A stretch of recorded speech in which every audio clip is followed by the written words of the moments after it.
મુખ્યમંત્રી ભૂપેન્દ્રભાઈ પટેલ પાવી જેતપુરની મુલાકાતે પહોંચ્યા હતા। છોટાઉદેપુર ખાતે પહોંચ્યા હતા અને પૂર્વ મંત્રી મોહનસિંહ રાઠવાને શ્રદ્ધાંજલિ અર્પણ કરી। પાવી જેતપુરમાં સ્વ મોહનસિંહ રાઠવાને શ્રદ્ધાંજલિ અર્પણ કરી હતી। સાથે જ ભાજપ પ્રદેશ પ્રમુખ જગદીશભાઈ વિશ્વકર્માએ પણ શ્રદ્ધાંજલિ પાઠવી।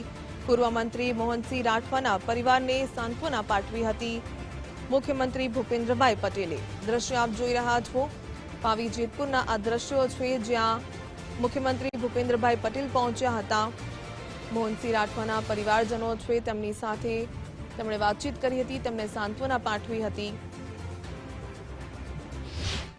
જેમણે પોતાનું જીવન લોકસેવા માટે સમર્પિત કરી દીધું એવા આદિવાસીઓના મસીહા સ્વર્ગસ્થ મોહનસિંહ રાઠવા સાહેબ જે આપણી વચ્ચે રહ્યા નથી, એમને આજે શ્રદ્ધાંજલિ આપવા માટે ગુજરાતના માનનીય મુખ્યમંત્રી શ્રી ભૂપેન્દ્રભાઈ પટેલ, ભારતીય જનતા પાર્ટીના યશસ્વી અધ્યક્ષ આદરણીય જગદીશભાઈ વિશ્વકર્મા તથા આદિવાસી નેતાઓ ઉપસ્થિત રહ્યા અને આ વિસ્તારની અંદર લોકોએ એમને શ્રદ્ધા સુમન અર્પણ કર્યા।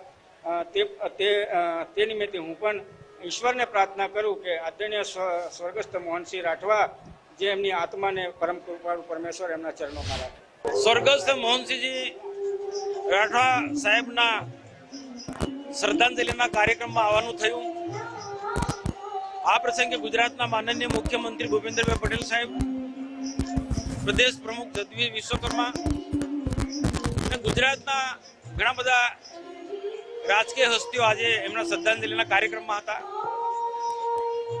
મોહનસિંહભાઈનું વ્યક્તિત્વ ખૂબ પ્રભાવશાળી હતું। એની આખી બોડી લેંગ્વેજ એક સિંહ જેવી આપણને દેખાય। મર્દ માણસ હતો।